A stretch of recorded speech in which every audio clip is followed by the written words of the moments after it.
This 18-year-old boy was sentenced to death by a judge that knows that he was completely innocent. Here is the story of Tochukwu Iwuchukwu, one of the saddest stories you will ever hear. This boy was a young, talented footballer from Abia State. He has always dreamt of using his football skill to eradicate poverty from his family. This was his biggest aspiration and goal, and wanted to chase his dreams by all means. He joined a football club at a very tender age, and at a point he even played for Nigeria in a competition organized by Coca-Cola in 2001. Because of his poor background, it was extremely difficult for him to chase his dreams. Football skills was not just enough. In 2003, he made up his mind to travel to Dubai to pursue his football career. This was a very difficult decision for him because he had no finance and he cannot possibly sponsor his visa. He then heard that from Pakistan, you can get to a train station that will give you a visa to travel to Dubai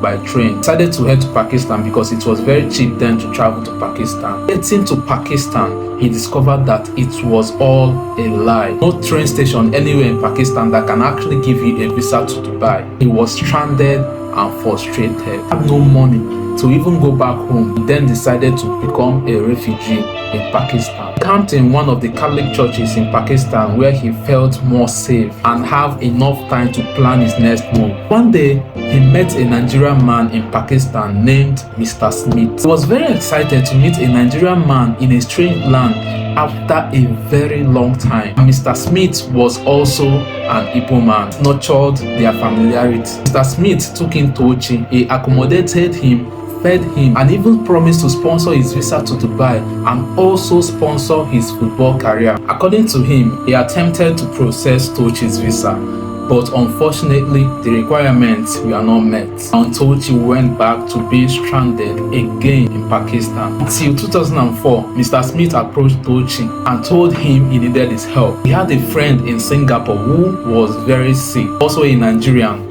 But then the medicine in Singapore were not working for the man. He led Tochi to take some African herbs to the man over in Singapore. Promised to pay Tochi $2,000 for the job so that he can use the money to settle in Singapore and also find a football club that will sign him. Tochi immediately agreed to him. This was an opportunity of a lifetime. Finally, he had the opportunity to pursue his football dream. Smith processed Tochi's visa and told him that if he gets to Singapore, there is a man named Mr. Okeke Malaki that will come from Indonesia and meet him in Singapore to receive the herbs. Finally, Tochi embarked on this journey with the African herbs. Tochi got to Singapore before Mr. Malaki. Mr. Malaki had some flight delays from Indonesia. Tochi needed to wait a little longer for Mr. Malaki to arrive. It was during this waiting hours that eventually led to Tochi's death. He kept calling Mr. Smith, who always tell him to wait a little bit longer for Mr. Malaki to arrive, and waited till he decided to go and lodge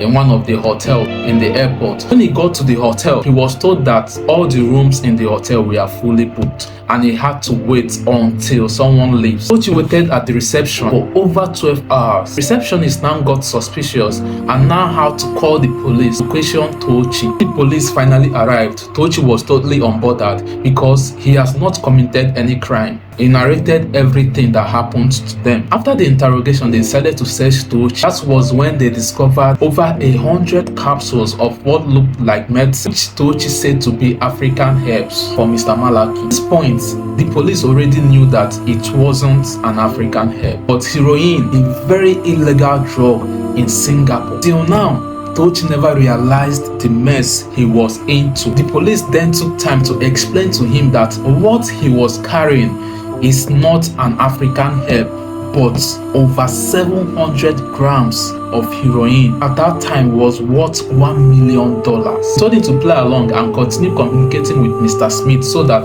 Mr. Malaki can arrive. Finally, Mr. Malaki arrived and was apprehended. Instantly, he denied Tochi and claimed that he came to Singapore to buy used cars. He's into importation and exportation of cars. It was so convincing that the police wanted to believe his story till they decided to search his phone. That was when they discovered the number of Mr. Smith, same person Tochi has been communicating all this while. At this point, the police were convinced. They arrested Tochi and Mr. Malaki and charged them to court. According to Singaporean law, anybody caught with illicit drugs over a certain quantity is to be sentenced to death by hanging. This case was in the court for over 3 years to prove Tochi's innocence. On the last judgment day, Tochi was found guilty. The judge said that he believes that Tochi was actually innocent because of his actions and did not know that the supposed African herb were heroines. The judge also admitted that Tochi might not know the content of the bag he was carrying. However, he found Tochi guilty because, according to him, Tochi was supposed to be suspicious of Mr. Smith's action, offering him $2,000 to deliver medicine to someone, and due to the fact that if